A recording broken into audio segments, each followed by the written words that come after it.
下水道盖子。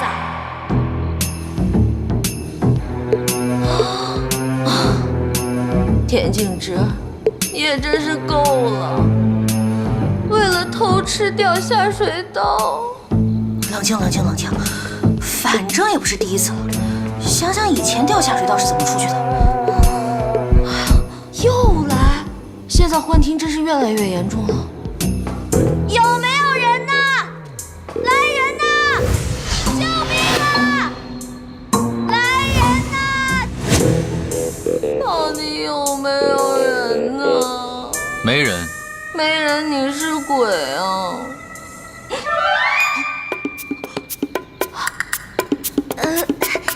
你是保安叔叔还是医生哥哥呀？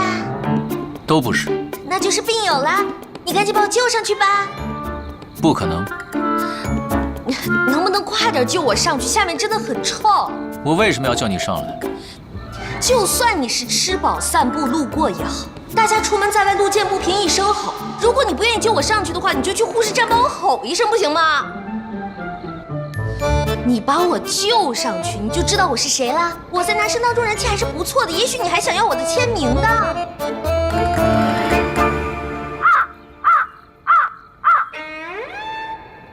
好吧，给钱也行。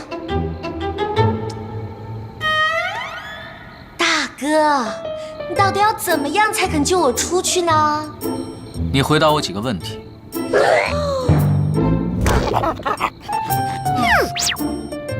大哥，你请说。你相信有人会不老不死吗？惨了惨了，原来是精神科住院的病友，到底该怎么回答呢？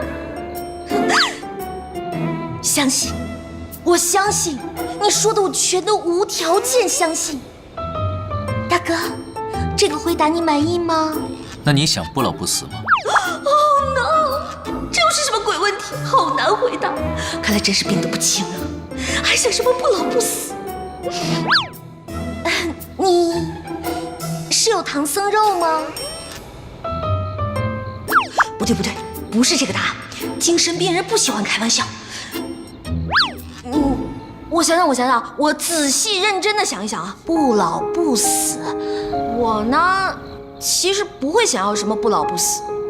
看着家人朋友在自己面前一个个的死去，不论得到什么东西，也都会一个个失去，最后只剩自己一个人孤单单的在这个世界上，被别人当作妖怪一样。哎，大哥，你想不老不死吗？闭上眼睛。什么？闭上眼睛，数到5。5、4。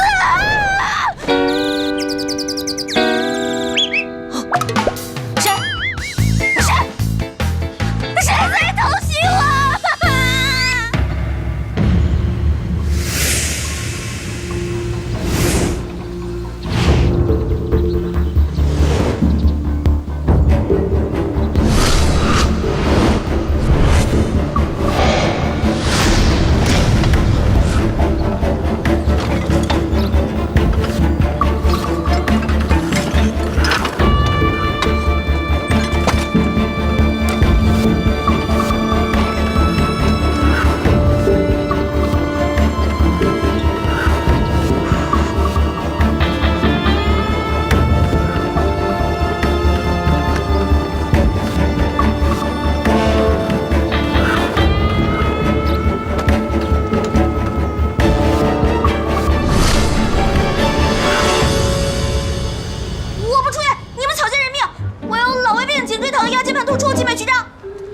您的全身体检报告都在这里，身体好的真是让人嫉妒，就连骨头都好像会 bling bling 闪闪发光一样。女明星就是会保养。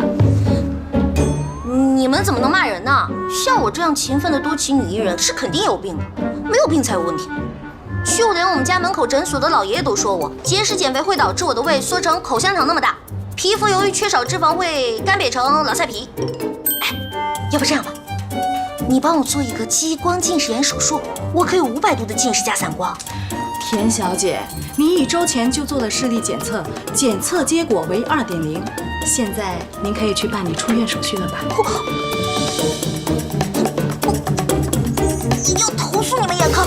有谁出车祸能把尸体都装好的？我有病，我不出院，我打死都不出院，我绝对不出院。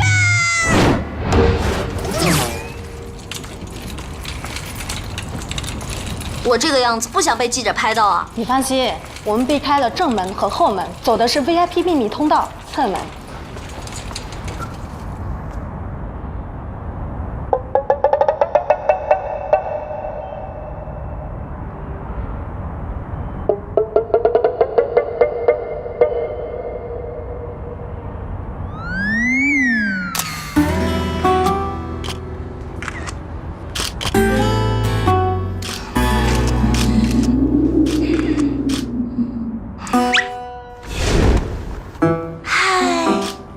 大家好，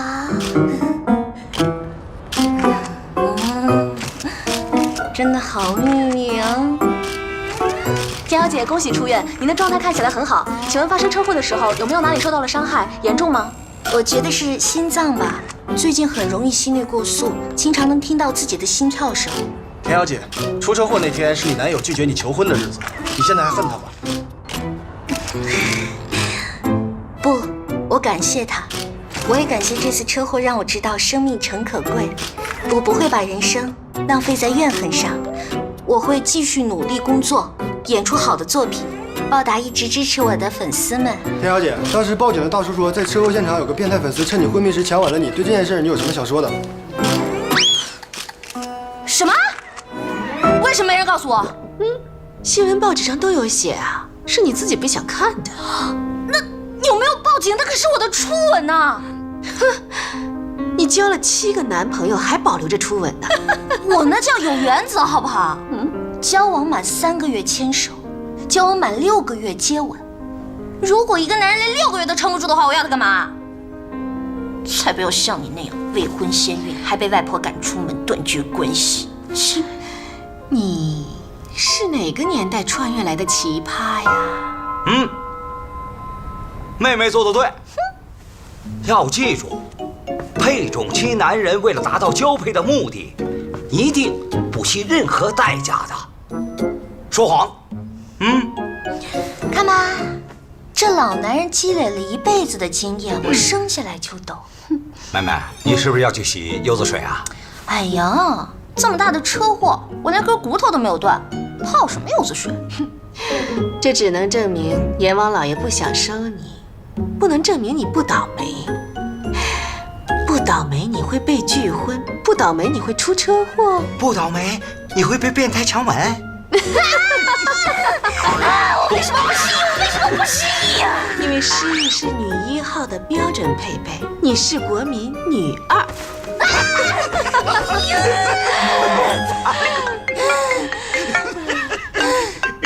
小燕来电话了，接不接啊？真是贤王不收，小鬼难缠。我泡柚子水去了。这就对了。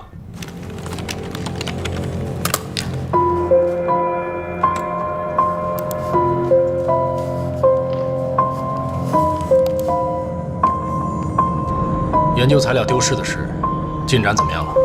我们还在努力地找。李警官调取了那晚全市路口的摄像头，筛查可疑车辆，同时也在筛查有条件储存休眠体的仓库和个人艺术馆。那田径直那边呢？还没有消息，一直拒不见人。作为车祸的唯一幸存者，李警官那边也盯得很紧。都1个月了，你知道这具休眠体对我们的重要性，一定要尽快找到。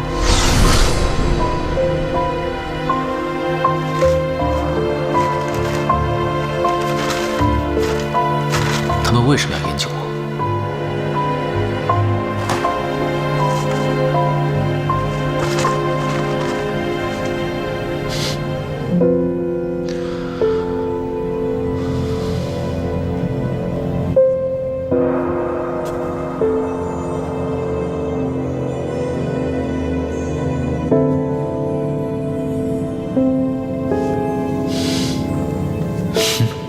还蛮帅。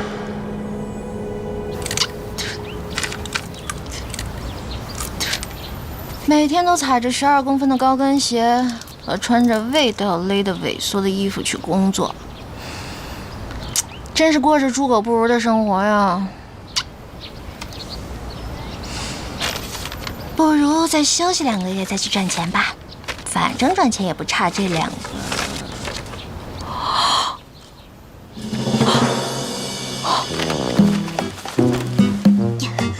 老田，快报警啊！出大事了，我2张信用卡都被刷爆了。哦，那是我刷的。你的住院费呢？还有你的车，虽然已经报废了，但是车贷每个月还是要缴啊。最倒霉的是，因为你没来得及去办车险，所以呢，半分钱的理赔都拿不到。还有这个月你的房贷也付了，账单就放在那个冰箱上，你自己核对一下吧。这我的住院费不是应该那家运输公司赔付的吗？要不然我怎么会在那家那么贵的医院待那么久？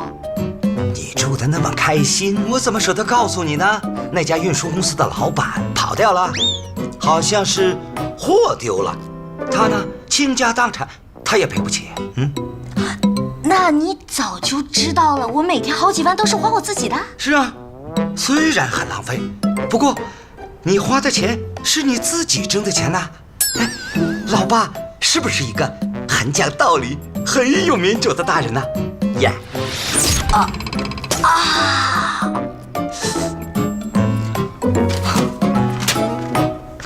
哎，马上就要开饭了，你去哪儿啊？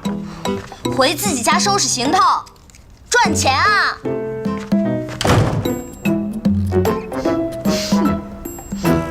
如果我没有记错的话，妹妹去年是不是上了女艺人收入排行榜8？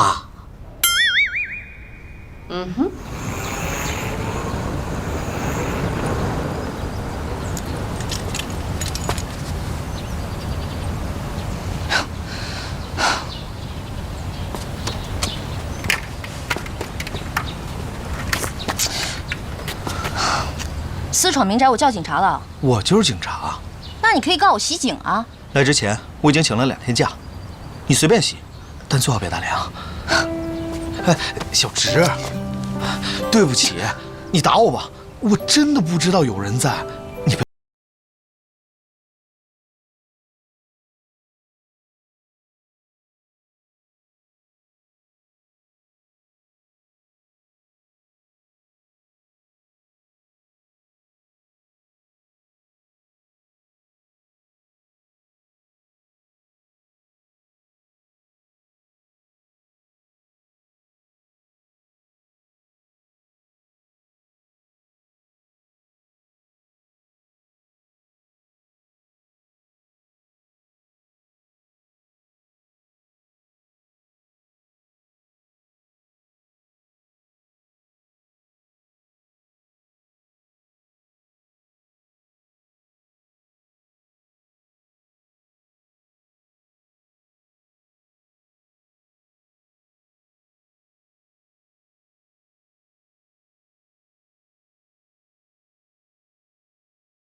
什么可以消肿啊？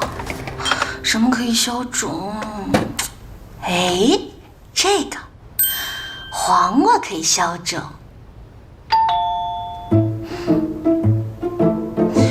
李彦之，这天堂有路你不走，地狱无门你还敢来？去死吧！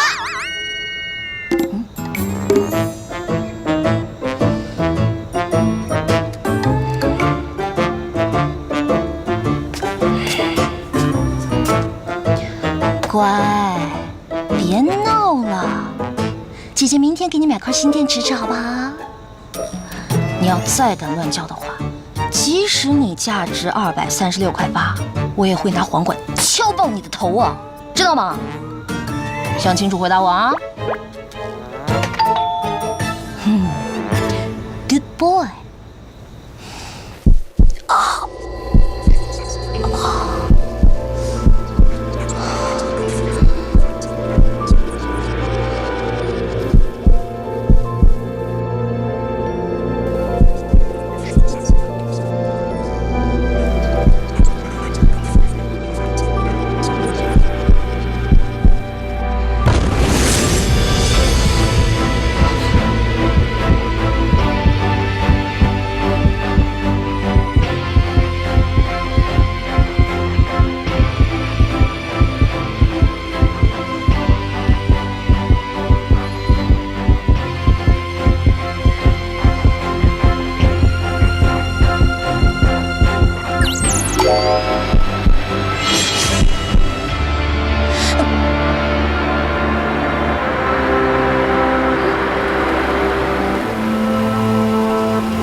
哎，看什么呢？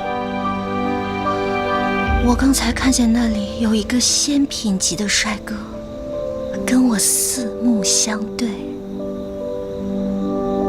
然后被你车灯一闪就没了。你这么说，我能不能自动解读为你对我余情未了啊？啊？叶先生前来找3年前劈腿分手的前女友，有何贵干啊？我没有劈腿。你现在劈叉的跟我没有关系。你到底来干嘛呀？要是探病的话，赶紧滚啊！本小姐不负责满足第6任前男友的泛滥同情心。脾气还是那么坏啊，怪不得被人拒婚了。多谢夸奖，不过你叶琛先生这辈子都不可能享受到拒绝本小姐的快感。哎呀，我明儿还有拍摄呢，书不远送啊！哎，田静植，我来找你是有正事儿的。田静植，你听我说，你出车祸那晚跟你相撞的那辆卡车上装的是我们研究中心花重金从私人博物馆那里租起来做研究用的休眠体，但是当警察赶到现场的时候，棺材摔得粉碎，休眠体也不见了。这就是私人博物馆给那具休眠体拍的宣传照。他生前竟然还生活在这里，那这回被你们租借回来也算是荣归故里了哈。死亡原因：颈动脉被割断，疑似被仇杀。我听警察说，你受到撞击的时候，直接就晕过去了，但是从车里被甩出来的时候，是直接落在了车窗的碎片上。你仔细回想一下，那个时候有没有什么不同寻常的地方？不是说卡车司机疲劳驾驶吗？难道休眠体还能自己爬起来跑掉？虽然警方事故鉴定是司机疲劳驾驶所致，但是我们的休眠体丢失了，这很有可能是一场蓄谋已久的谋杀盗窃案。如果真的是谋杀，那把你害进医院的人，你也很想找到吧？我再欣赏一下。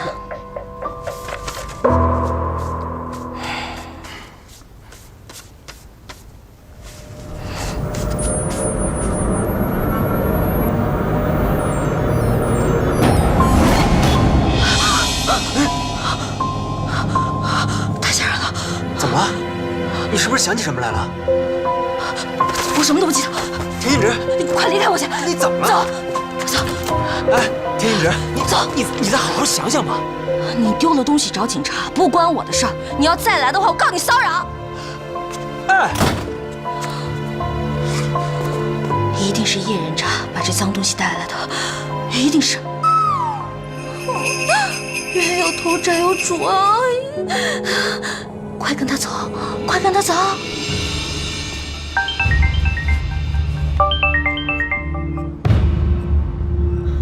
我刚从田静植家里出来，我担心他会有什么危险。李警官，你能给他申请保护吗？他可是车祸的唯一幸存者，除非他自己申请保护，否则我无法申请。不过叶先生，你是不是反应过度啊？女人对待劈腿分手的前男友态度不好很正常，没打断你的鼻子，你已经很走运了。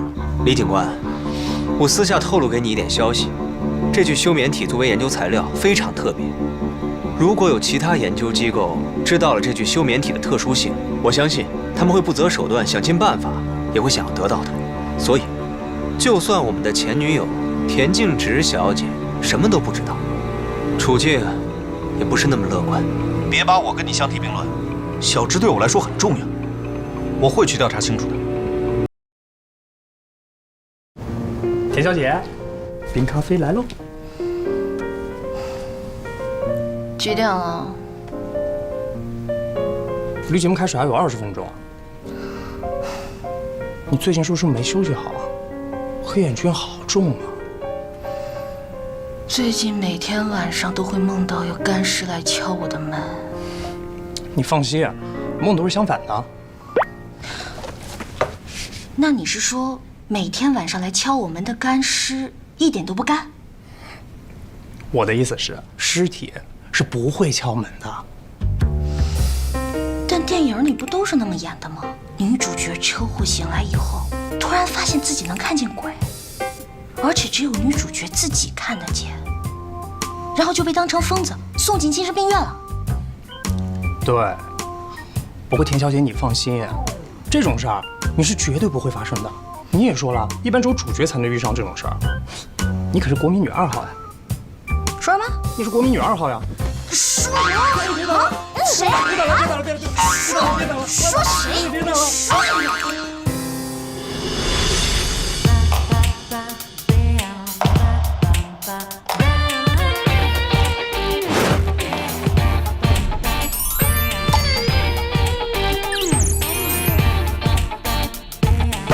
田径直。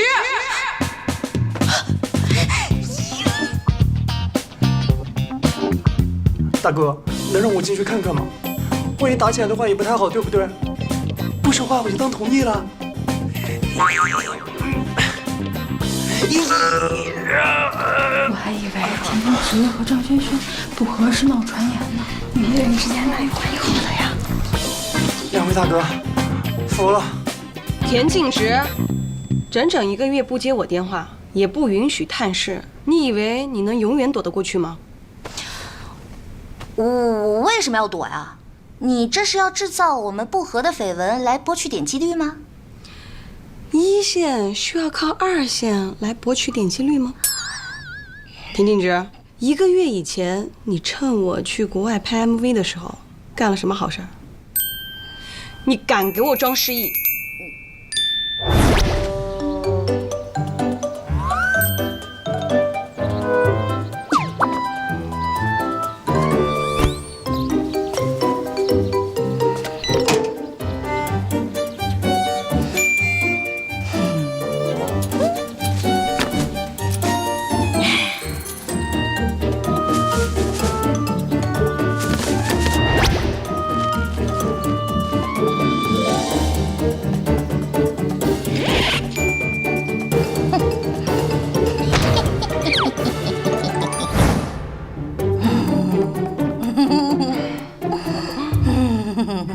满园子的香水玫瑰，你恢复记忆了？我摘都摘了，你打我呀？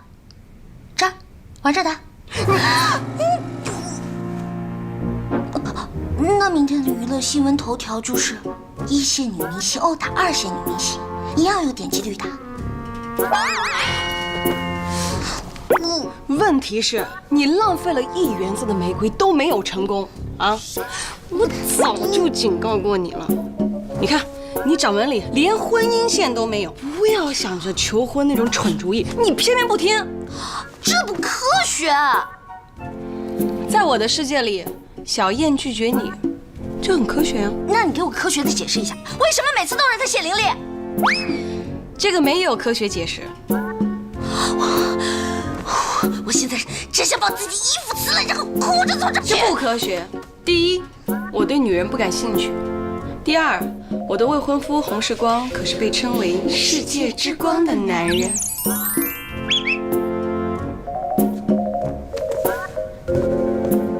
乖，这样炒作是不行的，听姐姐的话，相信科学。等你录完节目，我带你去我师傅那儿。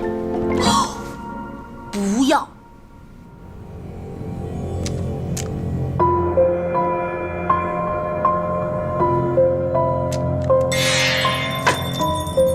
命犯孤星，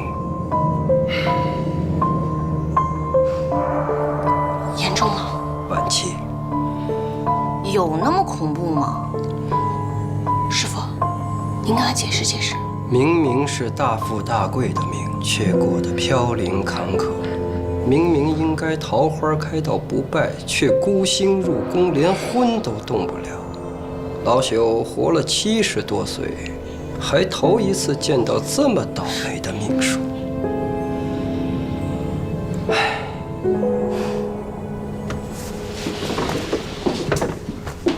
怎么样，准吧？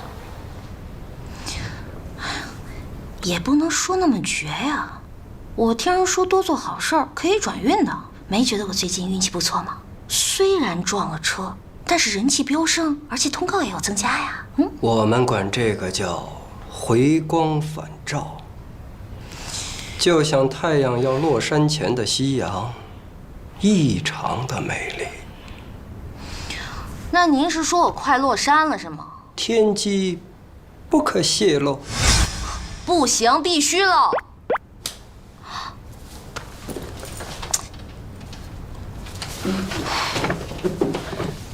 师傅，您就帮帮他吧。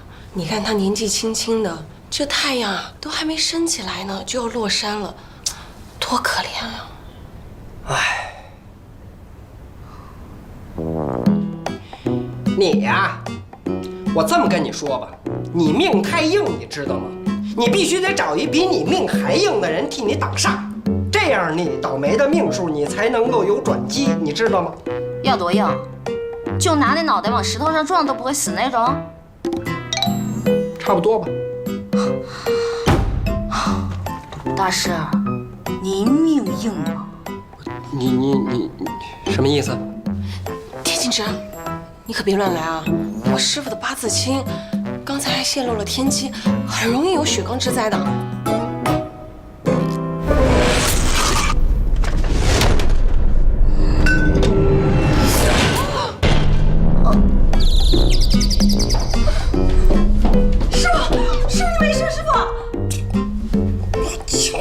没事，没事没事，你慢点。青花瓷没事就行。大师，您流血了。出的汗吧？把我的青花瓷保护好。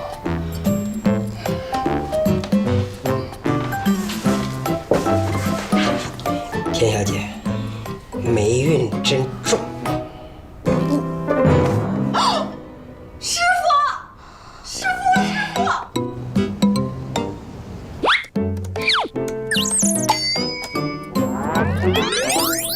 拿脑袋磕石头都不会死的人，你真以为遍地都是钢铁侠呀？上哪儿找这么命硬的人去啊？来，跟我走。今天是这座晚清大宅时隔3个月后重新面向游客开放的第1天，欢迎大家前来参观。来，跟上啊，跟上。来，走走走，跟上后面。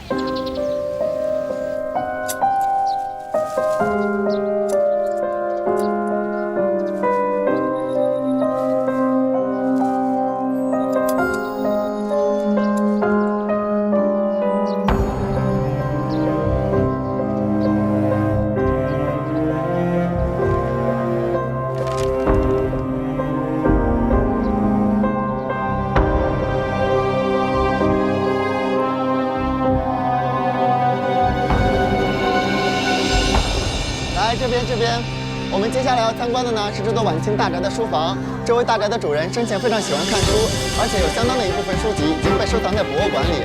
另外，这位主人还非常喜欢摄影，是一位早期的摄影发烧友。来看过，跟我往这边走啊，这边。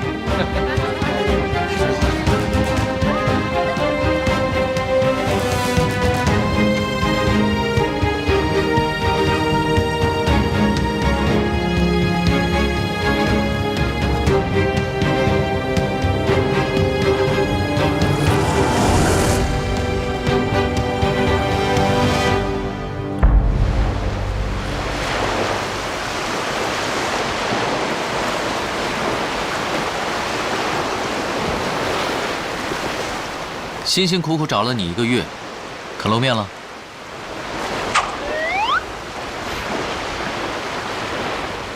100年来都没有看过你，生气了？知道吗？我在博物馆躺着被人参观了很久，现在连房子也被人参观。我和你想的一样，我也想知道是谁害我。不用担心，虽然失去了部分记忆，但是已经有线索了。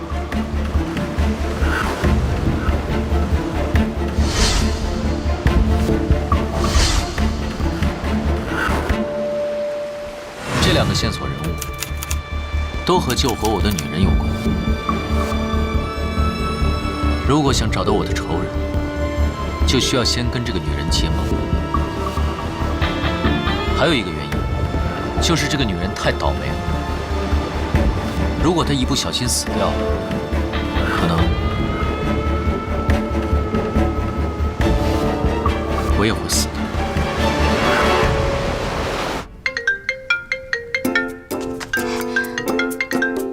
喂，你好。房租那么便宜，该不会是骗子吧？喂，你好。什么？要看投不投缘？哎，我投超缘的好不好？喂，你好。我告诉你生辰八字，你长个小人咋办呀？喂，你好。你好，听你的声音是田景直小姐吧？我超喜欢你的。你希望我的生辰八字是什么呢？我可以配合你的哟。看一下这个人八字怎么样？太老了。这个呢？小心被你克死。这个呢？虽见你排第1，他排第2。啊，还有吗？本人已死，烧个给我。啊。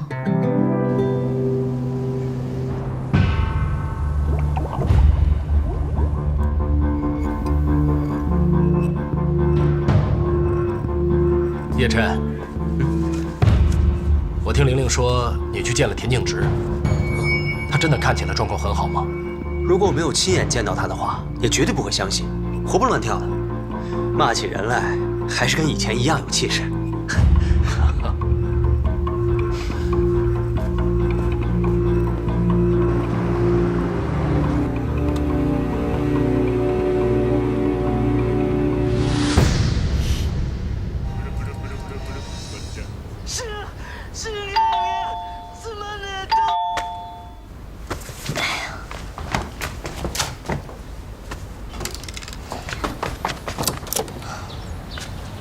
蛋炒饭，25。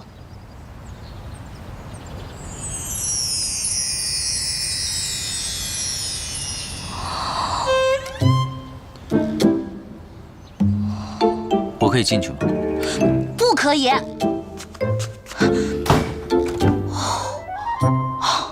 幸好我提前得到消息，这菠萝台策划的整人节目，制片人没有一个有节操的。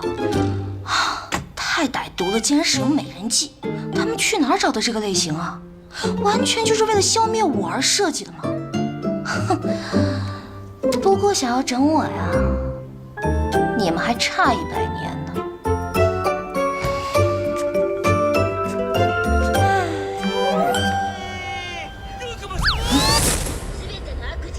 海贼王挺好看的。我觉得也挺好看的。我说了不可以进来的。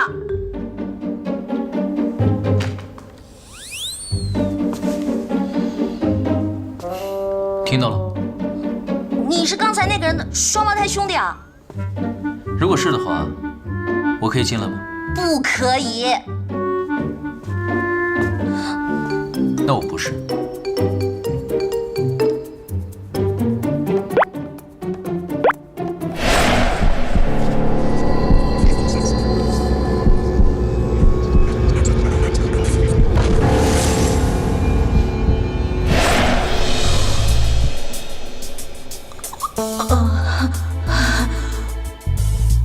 我们家门口那家咖啡还不错，我去给你买一杯啊。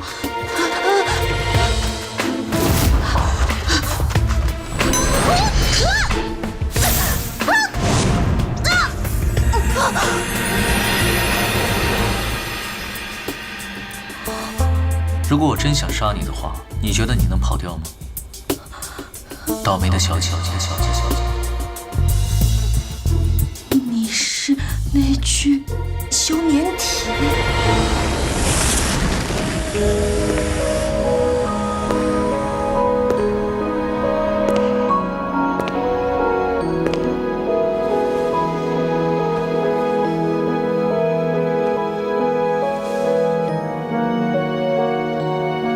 这位小姐，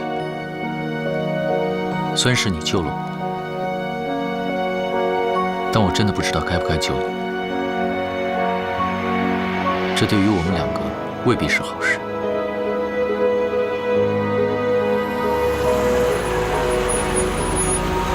哎呦，我的娘老子，出车祸了！哎，那姑娘还活着吗？还活着，不过马上要死。报警了吗？哎呦，先报警，先报警！哎呀，这么年轻的姑娘要死了，你说家里面人怎么活呀？哎，110吗？哎，对。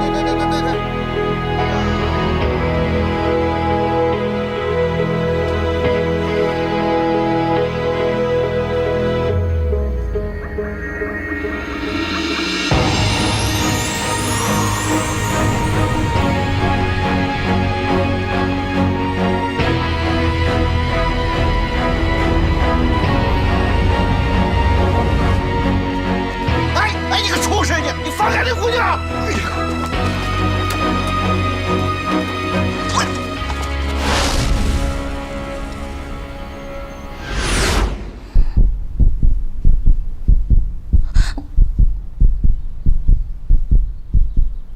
你现在的心跳已经超过120了，想问什么就问吧。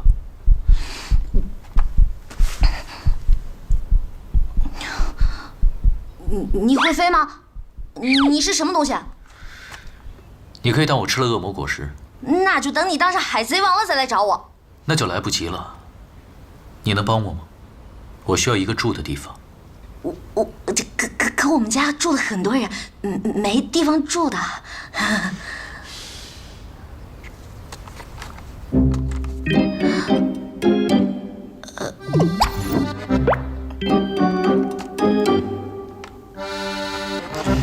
这里除了你，我不认识任何人。我只是需要一个住的地方，找到我要找的人就走，不会打扰你很久的。作为回报，在借住期间，我会保护你的安全。安全？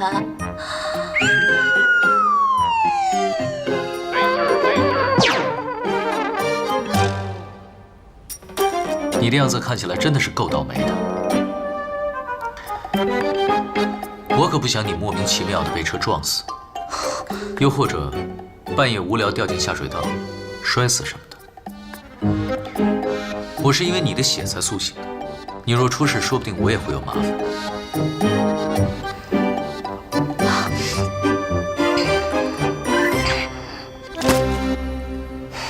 好，住在这里可以，没问题。江湖救急嘛。不过现在有几个问题，我们需要坦诚的来谈一谈，深入了解一下彼此内心的真正诉求，还有生活习惯以及基本的背景情况。说人话。你是什么物种？从哪里来？400多年前我是正常人类，后来发生了一些怪事，于是我就变得不老不死。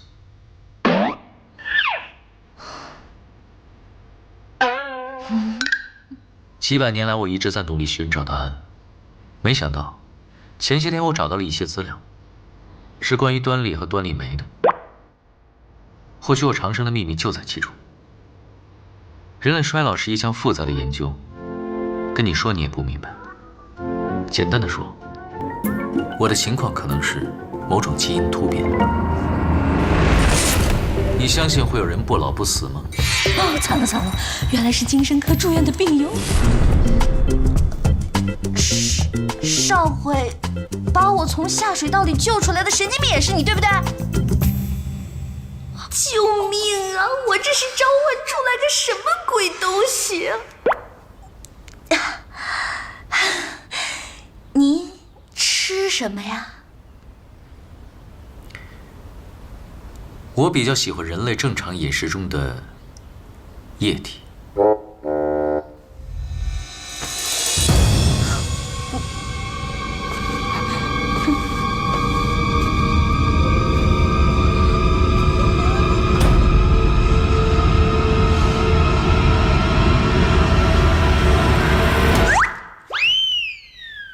说这个，你最喜欢的奶茶？您确定？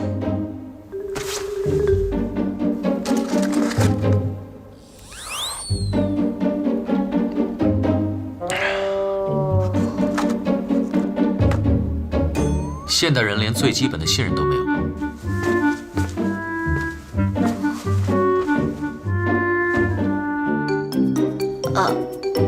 你刚说是我的血把你救活的，那你是不是该喊我妈妈？如果说你没有献过血的话，至少也见过吧？没有知识也得有常识吧？哎，那你刚才还说后来遇到了一些奇怪的事情，是什么事情啊？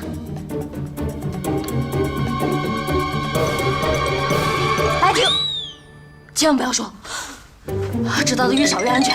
哎，我什么都没听到，我什么都没听到。老板，我查了一下他在医院的医疗记录，全部都是疗养，根本就没有治疗项目。果然呐。另外，这个叫薛灵桥的人，果然如您所料，几天前去黑市索过证件。不过，您是怎么知道他去黑市索的证件？我只是在做一个大胆的推测。一个人想要在现代社会生活下去，就需要一个合理的身份。而这个人很聪明，又很骄傲，一定不会丢弃自己的性命。他居然没有死。薛灵桥除了去图书馆，有没有见过其他的人？没发现他在找人，只是薛灵桥近期翻阅的所有书的书单，还有搜索的上网记录。社会科学、生物科学、干细胞研究所，丢失了10几年的记忆，原来是忘了我了。这一次，我绝不会失手。喂，好，我知道了。老板，刚收到消息，薛灵桥去了田径之家。田径之，你住这一间，平时没有我的允许，不可以去我的房间。好，再给我一台笔记本电脑，最好是苹果的。你在博物馆里面躺了那么久，这才苏醒1个多月，你什么时候学会用电脑的？1个月已经足够我学会现代社会的生存技能了。从旧报纸上得到这100年的发展信息，说不定比你这28年学到的还要多。是，您是不老的妖怪，我当然不能比了。不过，你妈有没有教你不可以随便透露女人年龄啊？第一，我是人类，只是有些特殊。第二，我的母亲大人已经去世了几百年了。说的怪吓人的。对了，你可是研究中心花了大价钱租借回来的休眠体，而你明明是自己苏醒跑了，有2个蠢蛋还以为你是被偷了，在到处找你。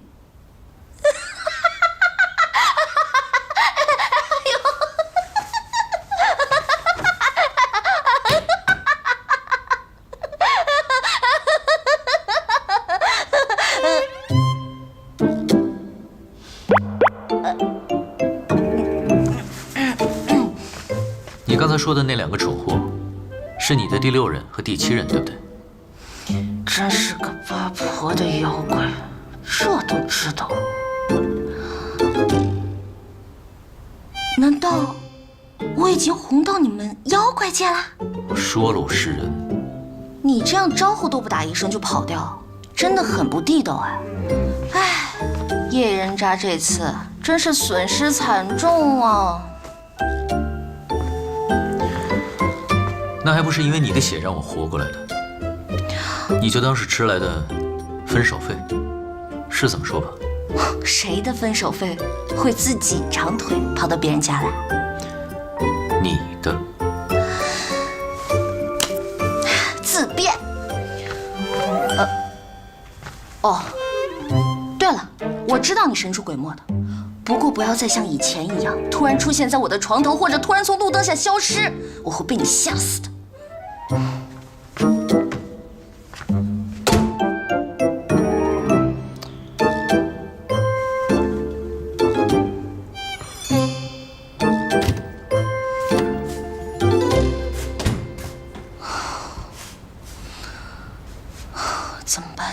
怎么办？对了，在线求助。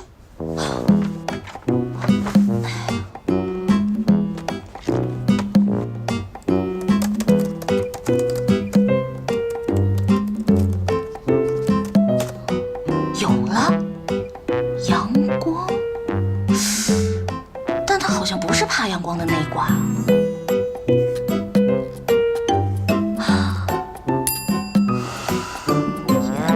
妖怪最怕的是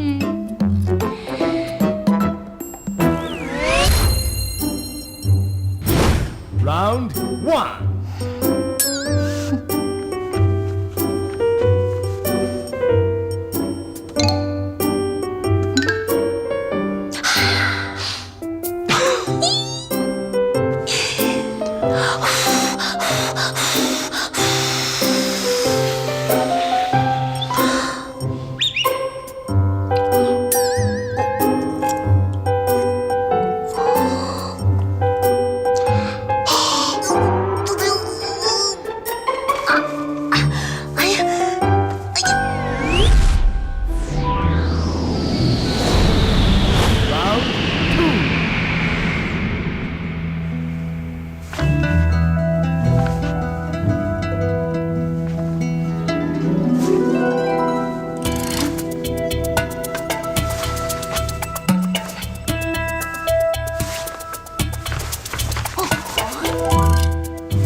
请问你们公司下一步的投资计划是在哪里呢？现在还在计划当中。谢谢大家，谢谢大家。好，谢谢大家，谢谢大家哈。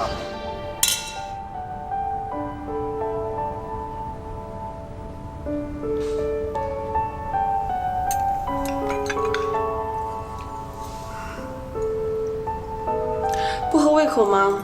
我看你吃的比女明星还少。不是，是我最近胃口不太好。看医生了吗？老毛病了，身体虚弱而已嘛。身体不舒服，你应该早点告诉我。我们两个的订婚只是战略联姻，又不是真的要谈恋爱、结婚生孩子。即使约定了每周5出来秀恩爱，可是少一次也不会有什么影响。话虽然是这么说，但是能和大美女张萱萱一块吃饭，我想任何男人都不会想要错过吧。油嘴滑舌可不是你的风格。所以啊，我说的是真心话。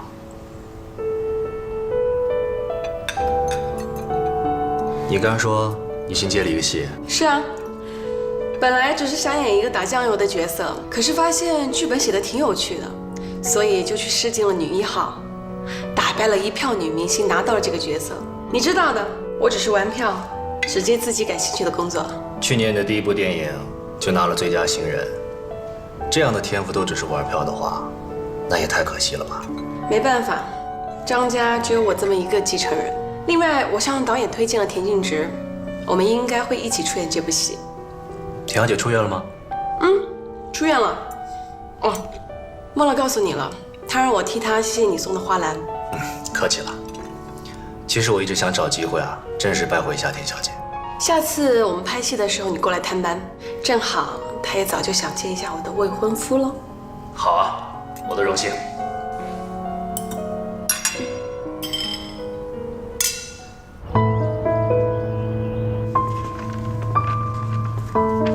哎呀，每台电脑都装有木马软件，也不知道是哪个学生闲的吃饱没事干。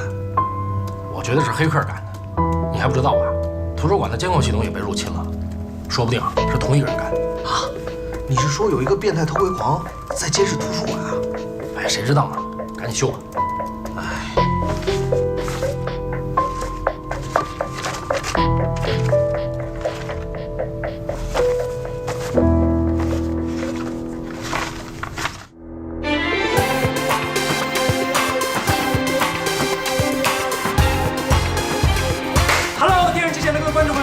欢迎您在每周的同一时间收看我们的 More Than Beauty， 我是你最帅的男闺蜜冯热热，哇 ，so hot！ 没错，今天的节目当中呢，我们依旧是给大家请来了3位非常美丽的女明星来到现场，跟我们一起分享她们的美丽故事。请3位跟我们所有的观众来打个招呼。嗨，大家好。真的是非常有精气神的打招呼的方式呢。有没有想让我们今天现场的节目更加的热烈呢？马上就进入 More Than Beauty 的现场连线环节，疯狂。OK， 接下来呢，就请导播为我们接通今天第一通的幸运观众电话。喂，你好，这里是 More Than Beauty 的直播现场，我是主持人冯热热。你好，是我吗？真的是我吗？我要找田宁植，我要找莲花妹。田小姐人气很高啊，不愧是宅男女神啊。田小姐，是我呀。昨天的鸡仔啊！哇，连续2天打进我们的幸运电话，真的是太 lucky 了。你有什么样的问题要问我们的田小姐吗？我想问问你，真的不考虑我吗？你向我求婚的话，我一定不会拒绝你的。而且我爸爸他……那个，喂，信号不太好啊。刚才由于这个信号的原因呢，非常遗憾跟这位幸运观众错失这个联络的机会。那接下来的时间呢，我们就请导播我们接入第2位的幸运听众。喂，你好。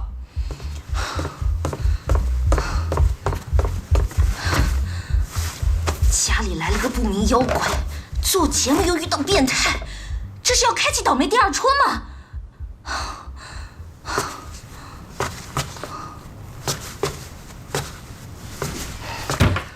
冯东东，你不是说你能听出那些变态观众的声音吗？你怎么还随随便便给我把那些得了失心疯的人给我接进来？对不起，田小姐，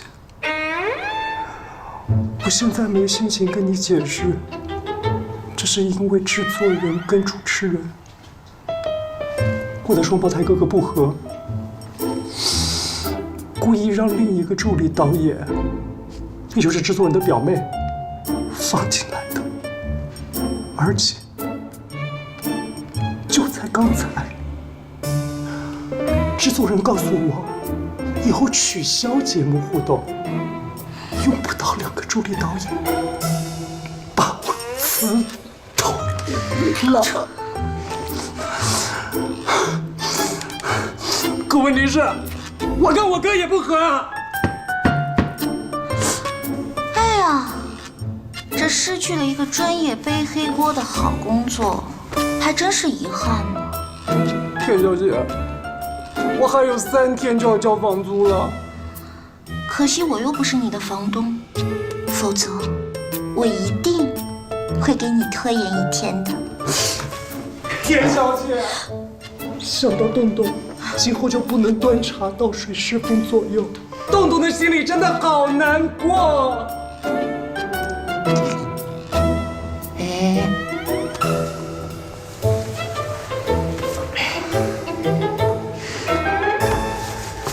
田小姐，您上次说您需要个助理，1个月2000，报销30台方便面的事儿，还有效吗？可是上次你也说了，这点钱养狗都不够的。养狗不够，养我足够了，我又没狗吃的多。可是上回您还说了，能受得了我的人，打着东东都找不到的。哦，对了，上回您冯先生还说了，我这么抠的人，是招不到助理的。钱小姐人见人爱，找个助理哪还要打灯笼？丢根骨头就一堆人都围上来了，汪汪！好吧，既然你这么诚心诚意的想得到这份众人挤破头都得不到的工作，那我考你2个问题，通过了，明天就可以上班了。我跟你妈同时掉进水里，你救谁？当然是救你。我妈要是掉进水里的话，我爸会救她，因为在他们结婚的时候，我妈就问过我爸这样的问题。当时我爸的回答是，无论我妈跟谁同时掉进水里，我爸都会选择救我妈。所以你放心，我肯定救你。第2个问题，我跟你爸同时掉进水里，你先救谁？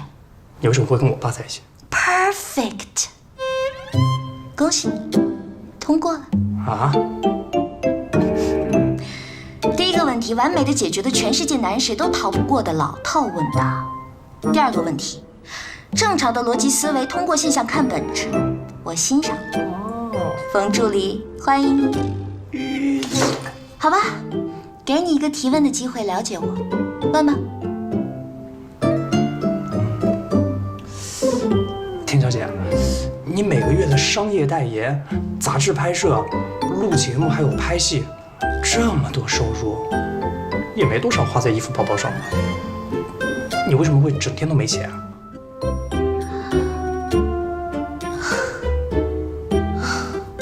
作为我助理的特权，我只告诉你，其实我在雇人挖井。挖井啊！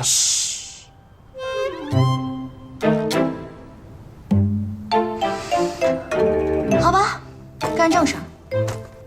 合同我早就印好了。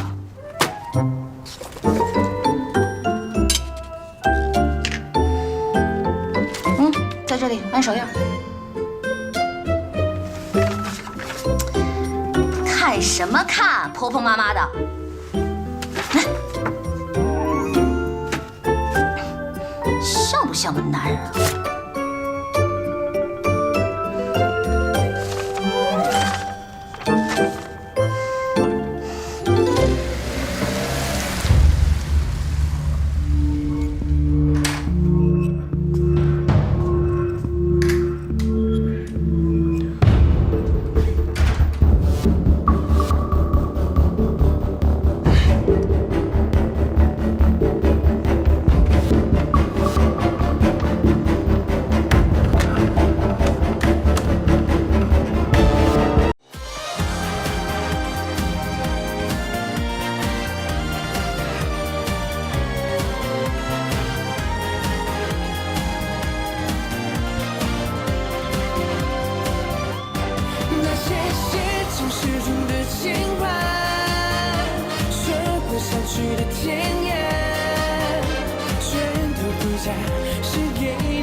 尖牙的发发小脾气，也可爱的让人很不解。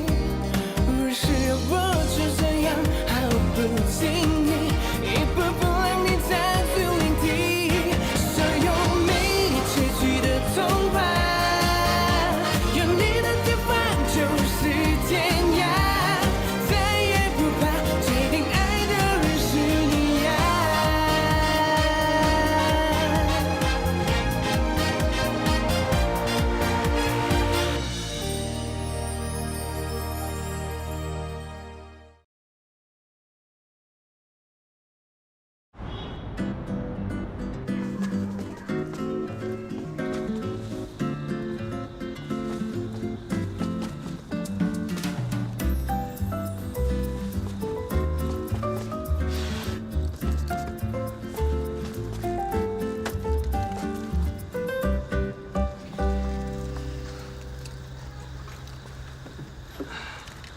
田小姐，这么晚了，真的不用我打车送你回家吗？不用，明天提早餐来见。那个，你们聊，我先撤了。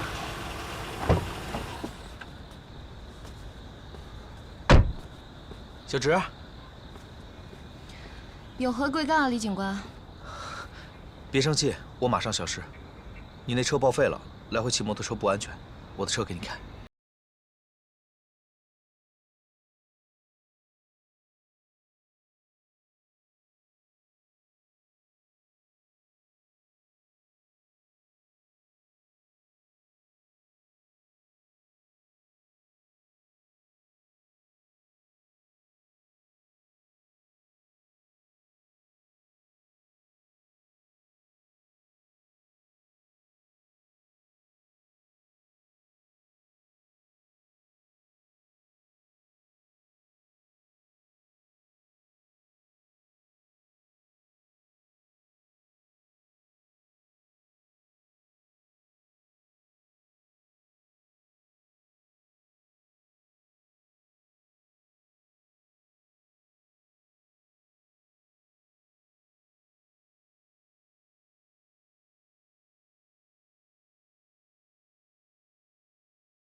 曲折的滋味，我以为不能明白，你原来从没来。田小姐。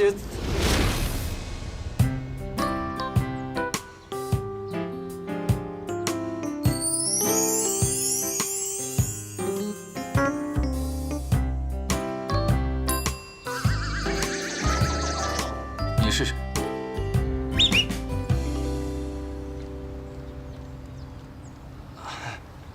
请问这里是田小姐家没错吧？请问你是谁？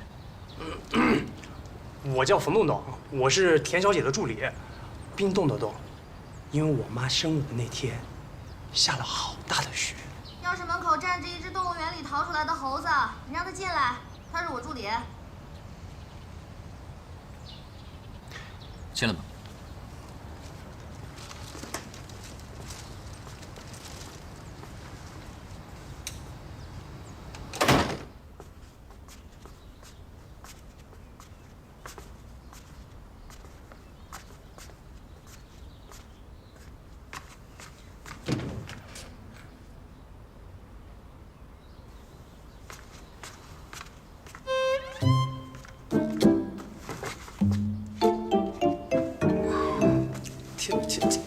小姐，你昨晚没睡好吗？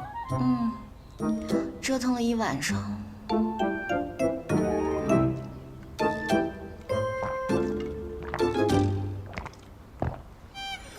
一晚上？不愧是田小姐，能找到这样身材好又帅的猛男。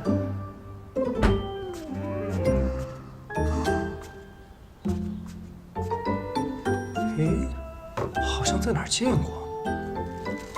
你知道的，我们家表兄弟加起来有18个，他就是18罗汉之一。你不用管他，他过2天就走。表兄弟，你是不是这两天论坛上热议的那个图书馆男神？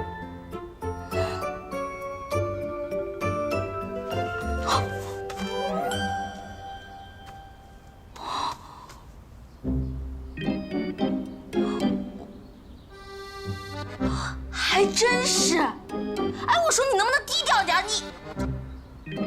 你也想进娱乐圈？你不能删掉。不能。用我无敌的黑客技术，其实也是可以的。只不过原图还在网友手上，他们还可以再发。你是黑客？一点点了。不过如果表兄弟有任何电脑方面的问题，东东都可以随时候命的。谢谢。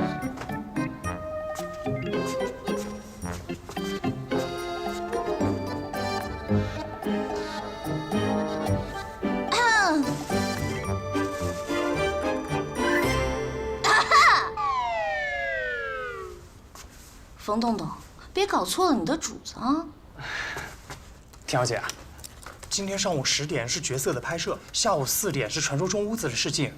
这个角色最大的特点就是漂亮，导演说了，非你不可啊！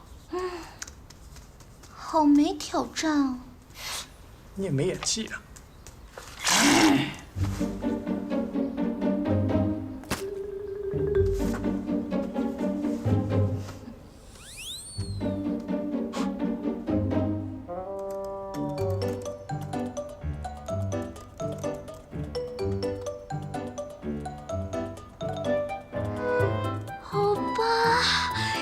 好帅呢！哎呀，这是哪里的图书馆？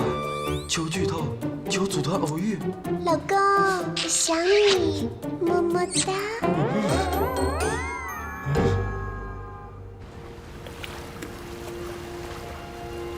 你知道吗？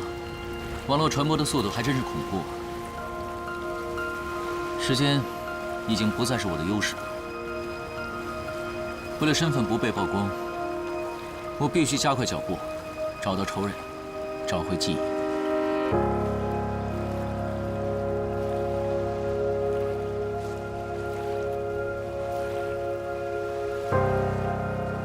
你是不是想问我查的怎么样了？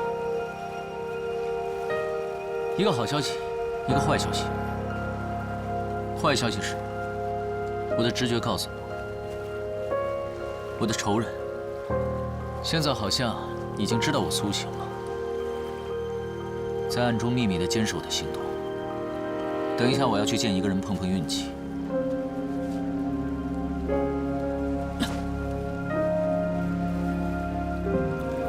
至于好消息呢，我顺利住进了那个女人的家里，虽然她好像并不怎么欢迎我。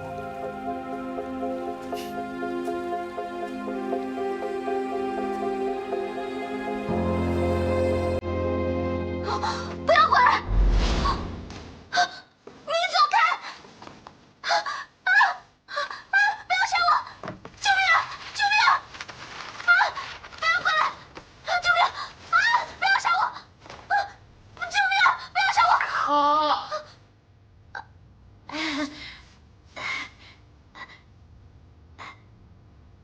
导演，刚才我演的怎么样呀？挺好的，挺好的，回家等通知。啊，真的呀！谢谢导演啊，辛苦了，谢谢导演，拜拜。下一个准备好了？下一个。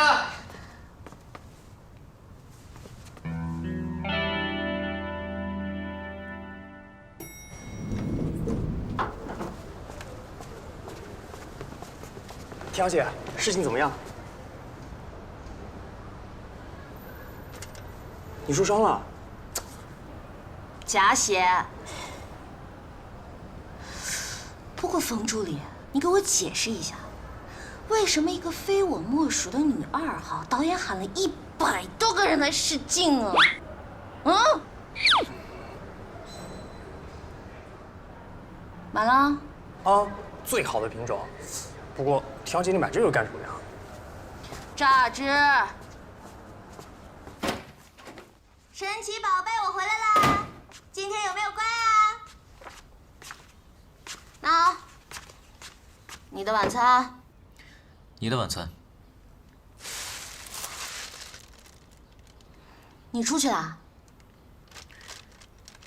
我去见了一个故人。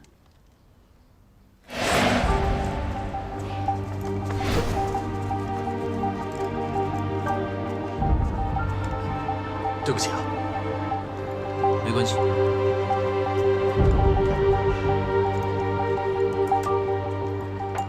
可看他反应不像是那个人。什么叫看反应啊？如果一个人看到了100年前被杀的人出现在眼前，那一瞬间的反应是不会骗人的。你的故人，你自己不认识吗？而且你的故人应该也不是什么正常人吧？说的自己好像偶像剧女1号似的，总在关键时刻失忆。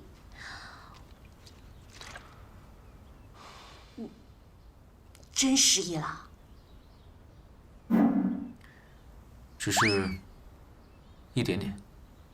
而且还是关键的一点点？大概10年、20年的样子。停！关于你的事儿，我一点都不想知道，知道的越多越麻烦。我们还是保持纯洁的房东与房客的关系最好。同样的，我的事情你……谁让你乱动我东西了？看起来你真的很爱他。我爱他？切，你哪只眼睛看见我爱他了？这个，我跟他从小到大的照片都是洗2份，一份他们家，一份我们家。不过还要谢谢你帮我把它从抽屉里翻出来，不然我真的会忘记把它丢掉。我看照片感觉到，这个人也真的很爱你。他爱我？好吧，我承认，在我们的姐弟之爱发展成倒霉的情侣之爱之前，我们的感情世界里充满了稳定的惰性气体。而这种感情一旦变质，惰性气体也变成了易燃气体，只要一点小小的火星就爆，把我们俩的感情轰得一点渣渣都不剩。如果真的什么都不剩的话，干嘛还要生气？生气？我一点儿都不生气。你哪只眼睛看见我生气了？2只眼睛都看到了。垃圾，你来扔！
我到现在还爱他，是不是挺丢人的？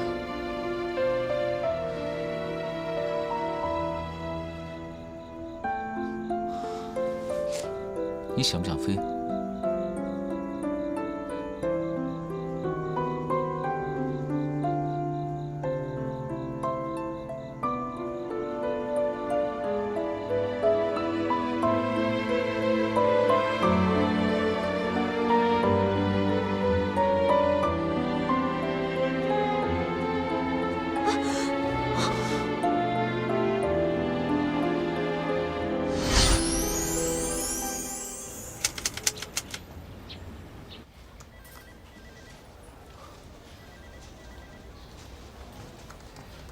小云哥，小智姐的住院档案拿来了。辛苦了。那个护士长啊，可真是厉害，就指着你笑啊笑啊，可是没有搜查证，一点都不肯配合警察办案。科长也真是的，一个搜查证都要搞这么久。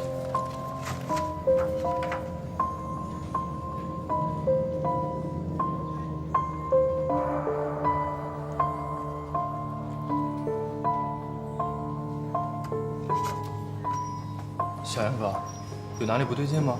出血量不对，小直身上没有可以出那么多血的伤口。如果不是小直的血，那这些血很可能是盗窃者的。有鱼仔，跟我去趟医院找这条裙子。好，我去开车。快！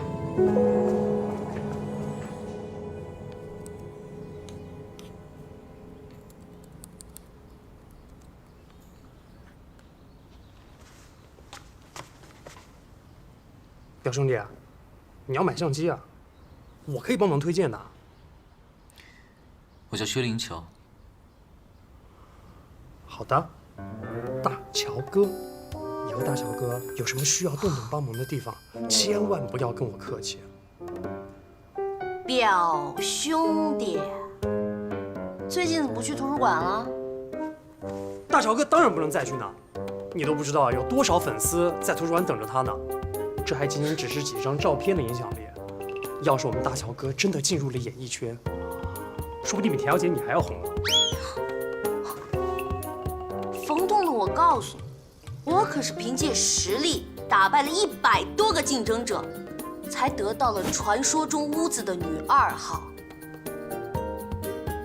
可是啊，我怎么听说，全都是因为张轩轩小姐向导演力荐你，你才有机会。再给我说一遍！大乔哥救我！弄不死你呢我！大乔哥，你再说一遍！大乔哥救我！大乔哥救我！你好，你说那位收藏家去国外了？他多久回来？我希望尽快拿回玉璧。好。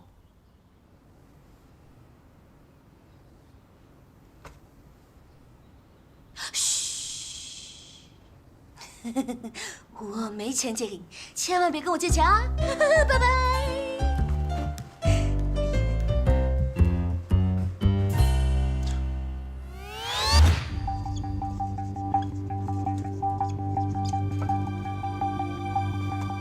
线粒体别名 Powerhouse， 细胞的发电厂。线粒体每次分裂都会造成不可修复的损伤，导致端粒缩短。当端粒缩短到一定程度，发电厂开始崩坏，直至完全失去了分裂的能力，人体也就完成了从出生到死亡的过程。只要细胞分裂的速度达到一定程度，伤口可以实现迅速愈合。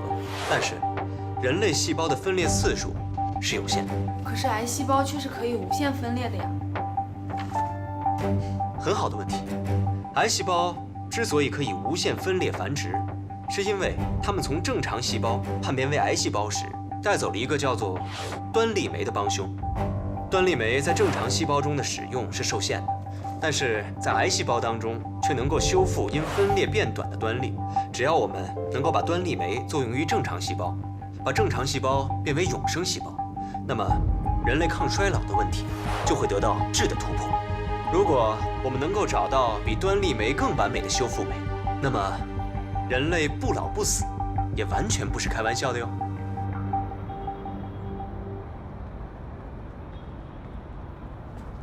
什么时候来的？当你讲到，只要细胞的分裂速度增加到一定程度，伤口可以实现迅速愈合的时候，那你的看法呢？我只希望人类的出生率和死亡率处在一个正常可控的范围，可以维持地球资源的可持续发展，而不是只有出生率没有死亡率的人口恶性膨胀，就像地球的癌细胞。有趣的见解。不过，我研究的课题正是抗衰老和基因修复，把人类变成地球村上的癌细胞，就是我的梦想。言归正传，我今天来找你，是想告诉你案子的新进展。小哲的病历，看一下。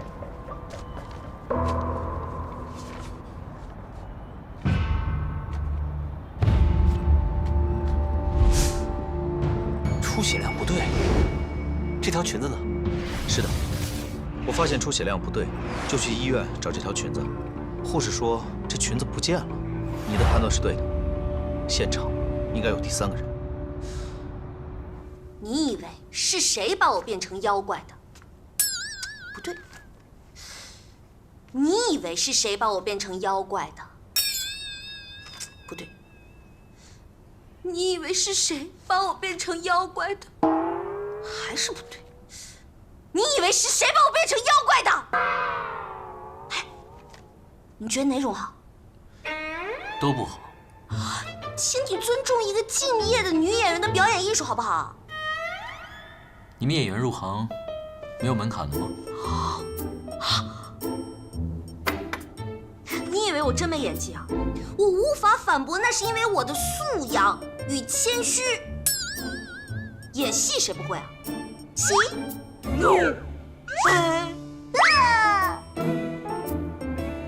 怎么样？有没有被我出神入化的演技给惊呆了？你开心就好。什么态度？你这是？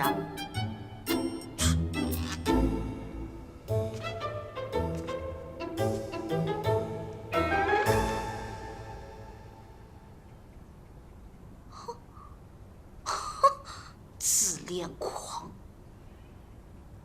别关那个页面，我在想办法联系一个人。你不是不认识别人吗？他高祖父家里面有一幅画，他说，画里面的人跟我长得很像。如果真是这样，那有可能，在100多年前，我和他高祖父有交情，所以我想联系到他，看看他高祖父是否还有其他的遗物，或许能指引我更快地找到仇人，到时候很多事就会水落石出了。你以为写剧本呢？这么巧？我又不是怪物，我怎么会知道怪物在想什么呢？怪物就在我们家呢。徐妖怪，想采访你一下，你是怎么样变成这样不老不死的呢？我再重申一遍，我不是妖怪，我跟你一样，我也知道了，你是人嘛？哎，说800遍了，你气量真的很小哎。现代人都喜欢起外号，知不知道？哎，赶紧回答问题，徐妖怪。你不是说不想知道我的事情吗？是不想知道你跟仇人的事儿，但是为了艺术嘛，勉强可以牺牲一下啦。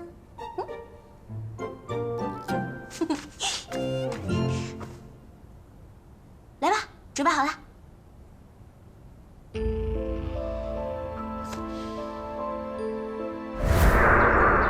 老爷、夫人，神医请到了。来，神医。老爷、夫人，来这边请，快，快请，快请。神医请。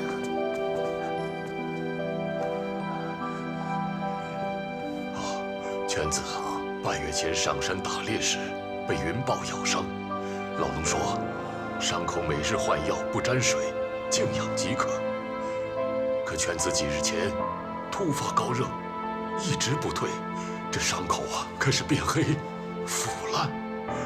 哎呀，这城中叫得上名号的郎中都请过了，可是犬子始终昏迷不醒，不见起色呀。您快给瞧瞧吧。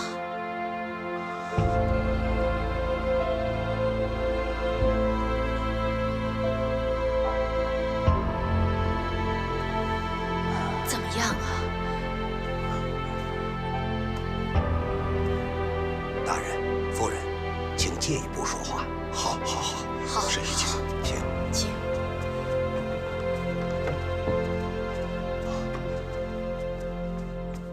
请。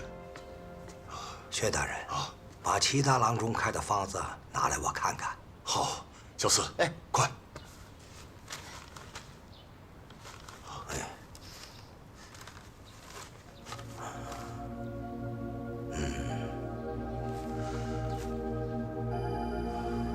都是止血消肿的方子，倒也没错。既然没错，为何犬子变成这样啊？人被疯犬所伤，毒液通过牙齿、口液传播，可患恐水症。云豹是捕猎高手，性情凶猛，他的毒液怕是比疯犬更加凶猛，也未可知。看令郎的情形，毒液已进入了肺腑。如果光割去腐肉，排挤脓液，也是光治标不治本。恕老朽浅薄，我从来没见过这等凶险的病症，恐怕只能死马当活马医了。哎呀，神医都束手无策，看来犬子的命是真的保不住了。还请神医务必救犬子一命啊！笔墨。快！是。神医，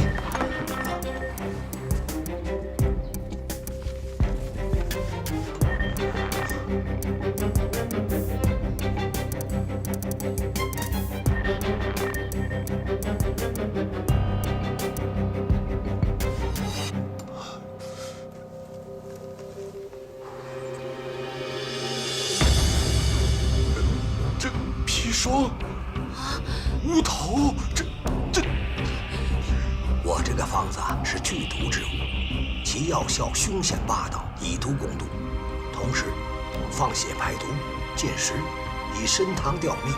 用不用，还请大人和夫人自己再做决断。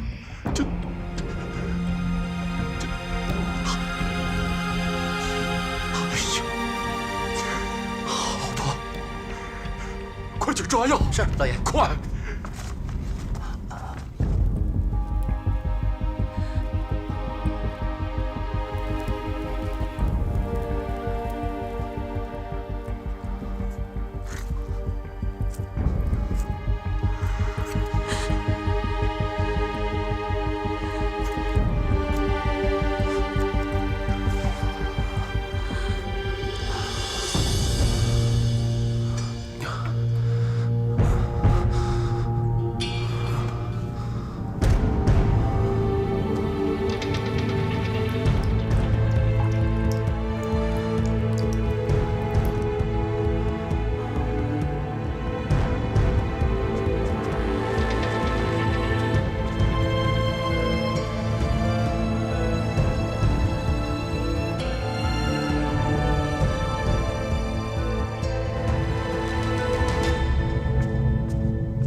给老爷请安。哎呀，又放了这么多血，人怎么能撑得住啊？神医说前3日都放半陶罐，之后就是每3日1次。刚刚公子腹痛难忍，疼醒了1次，又疼昏了过去。哎呀，好，走。是。神医啊，血乃人体之根本，这样还能活吗？撑过这3日，命能保住，血总能补回来。大人放心，连公子命大福大，定能撑过这一关。好。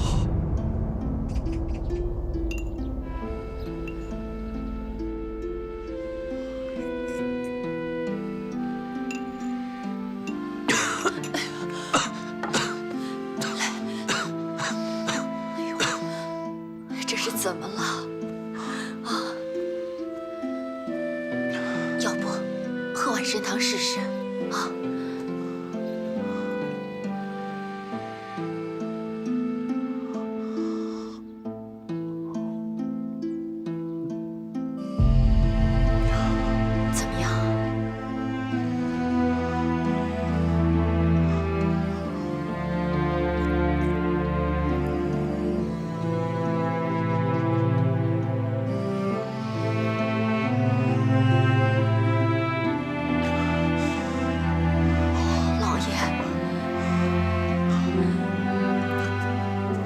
慢着，下去吧。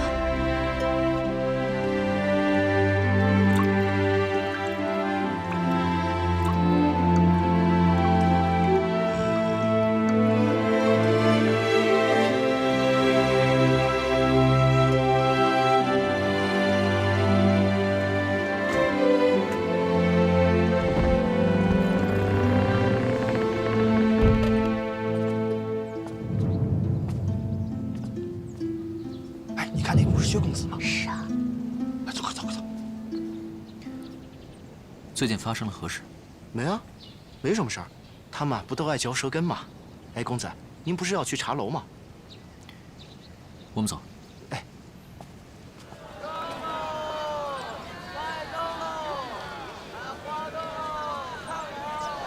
他怎么没死啊？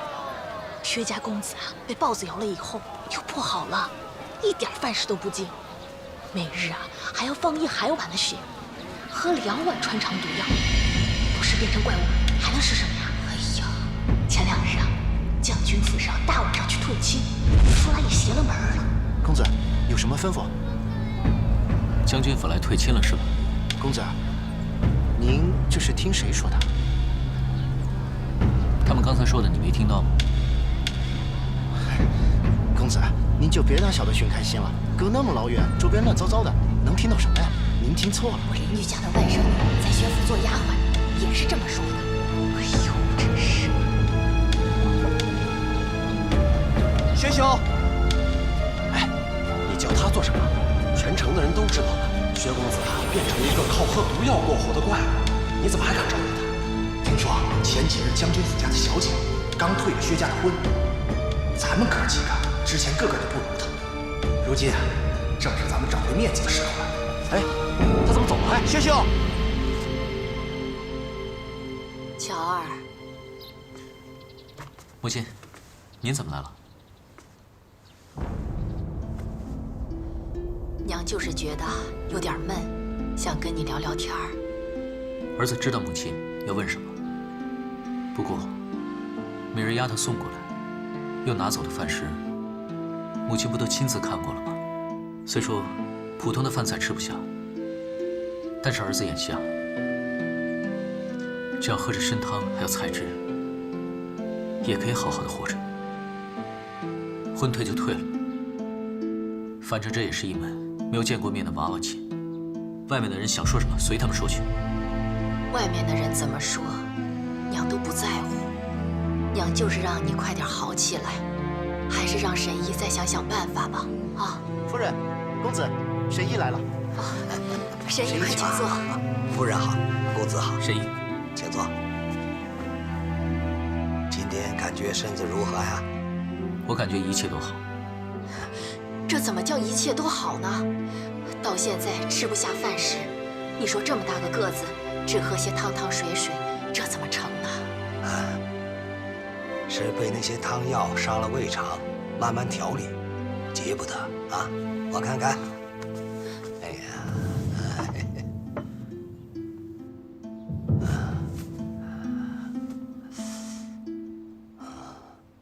烧酒。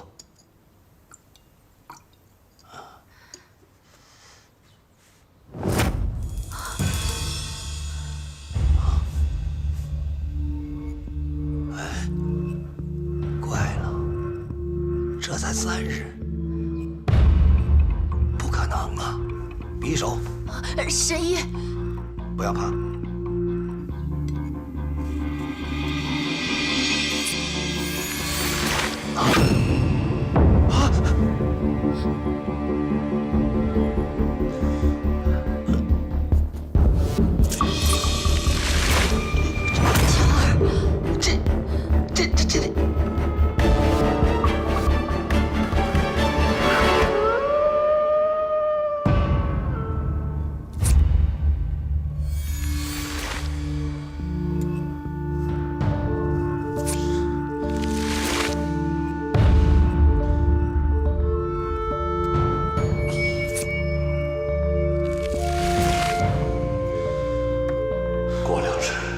辞官，怎么回乡去？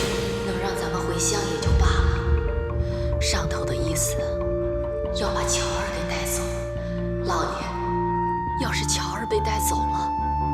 完了。不用担心，咱们就这一个儿子，说什么也要保住他。快，五排门都杀进去！等你们杀进去，怪物早就跑了。再过半个时辰，后门就没人守着了。到时候我带大家从后门悄悄进去。好，走，走，快！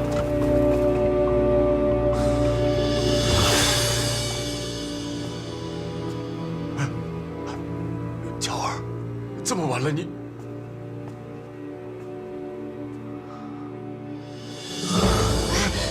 乔儿，你这是做什么？母亲大人，父亲大人，请听孩儿把话说完。如今孩儿身体异于常人，留在家中恐为家族留下祸端，后患无穷。怎么，你要走？唯有离开，父母才能过太平日子。我要寻遍名医，总不能莫名其妙的就成了怪物，受人诟病。哪是什么怪物？娘懂你的意思，走吧，走吧。只要你好好活着，娘就无所求了。父亲、母亲大人，请你们恕孩儿不孝。此次一别，不知何日才能重逢。望二老保重身体。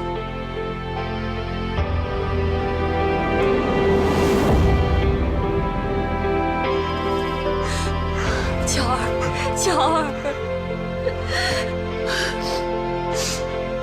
安心的走吧。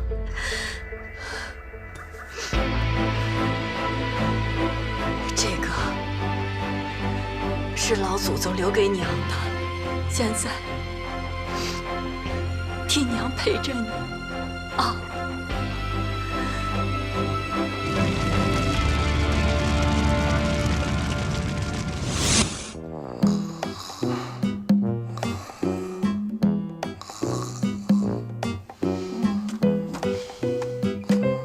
你以为是谁把我变成妖怪呢？是药。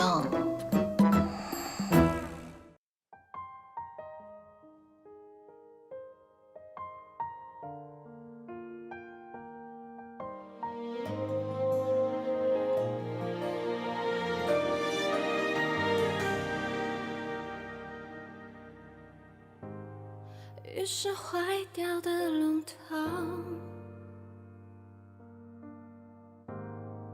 滴滴答答响了响，